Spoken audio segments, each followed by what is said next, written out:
Hello and welcome to Maths with Mr. Courage. If you are new to our channel, don't forget to like, subscribe and share. We are in the series of our sigma notation, that is number patterns. The first part was the arithmetic and this one is the geometric number pattern but involving the sigma notation. So we will see how to deal with this. Now here we are summing from k is equal to 2 up to m, and this is our Tn and this is the sum. So for the sigma notation, the most important thing is to have our general terms laid down. So we are going to establish our T1 is equal to 1 over 15 multiplied by 3 to the power, our k is 2, so this is 2 minus 1. Our term number 2 is equal to 1 over 15 into 3, and then here we are substituting k as 3, which means 3 minus 1, and then our term number 3 will be equal to 1 over 15 into 3 to the power 4 minus 1. We can even have term number 4, which is equal to 1 over 15 into 3 to the power 5 minus 1. Now an evaluation of each of them, we will have for the first one, we are going to have 2 minus 1 is 1. So this is going to be 3 over 15, which reduces to 1 over 5. Then the next one is going to be this one, 3 minus 1 is 2, so which means it's 9 over 15, which is actually 3 over 5. The next one would be equal to multiplied by 3, that is going to be 9 over 5. The next one, it would be 27 over 5. So these are our basic terms in order. Now, as you can see, this is a geometric number pattern, and we can unpack our key features. Our first term, our a is equal to 1 over 5, and the common ratio r is equal to, we are multiplying by 3 to go to the next one, or you can say 3 over 5 divided by 1 over 5. So our common ratio, normally we would write T2 divided by T1, which is equal to 1 over 3 over 5 divided by 1 over 5. And when you reciprocate, you are going to get your answer as 3. So we have got our A, we have our ratio, and then what is missing is the number of terms. Now, number of terms is a very special case. The number of terms is equal to the upper boundary minus the lower boundary plus 1.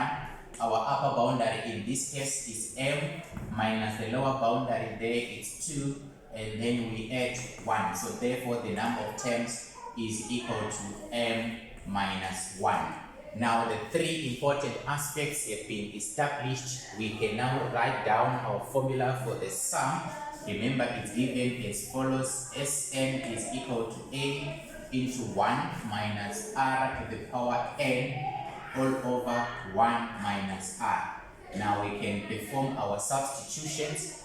The sum for this number pattern is given by 121 over 5. Therefore, 121 over 5 is equal to our a, it's 1 over 5. So 1 over 5 into 1 minus our ratio, it's 3 into 3 to the power n all over our 1 minus 3.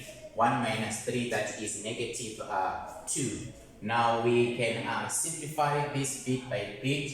We can start by clearing the 5, and if you can check, we can safely multiply both sides by, we can multiply both sides by 5 here.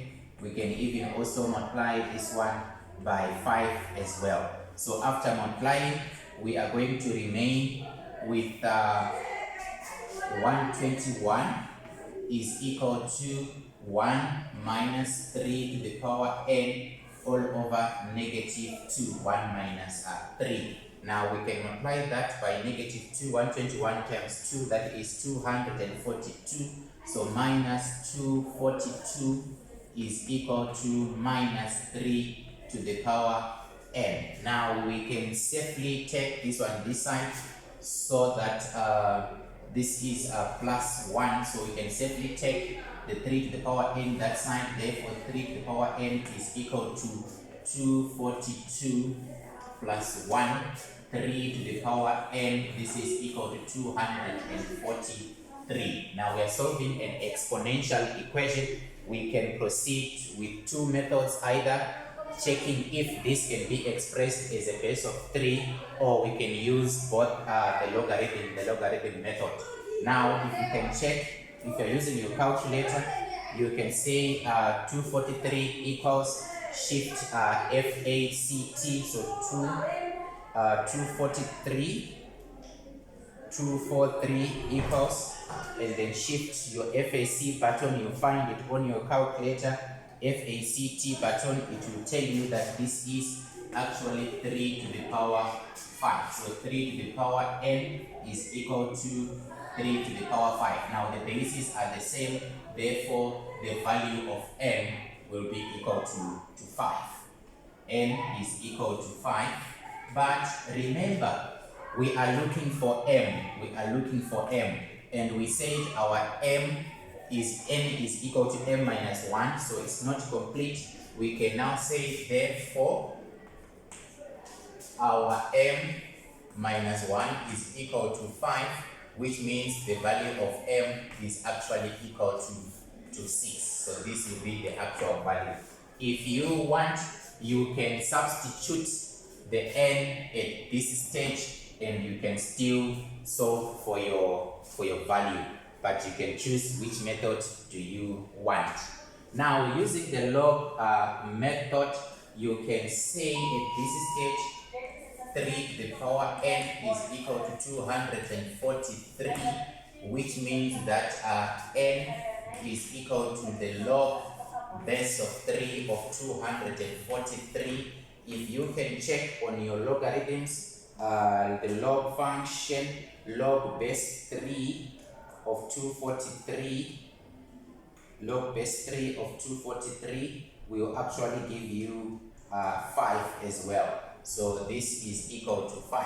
So our n is equal to 5, and then we repeat the process. Remember, our n is m minus m, therefore m minus 1 is equal to 5, and then our m will be equal to 6. So this is the expected method that you can use to deal with this problem.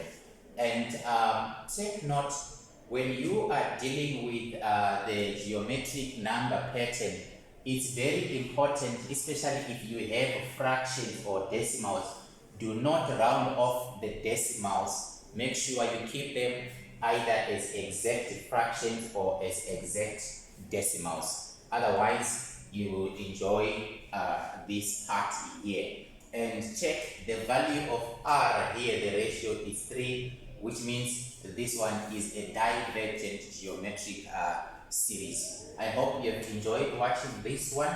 Make sure you like, subscribe, and share so that you get more videos on this. We will look also into the sum to infinity and more other challenging questions in the sigma notations. Ta-da!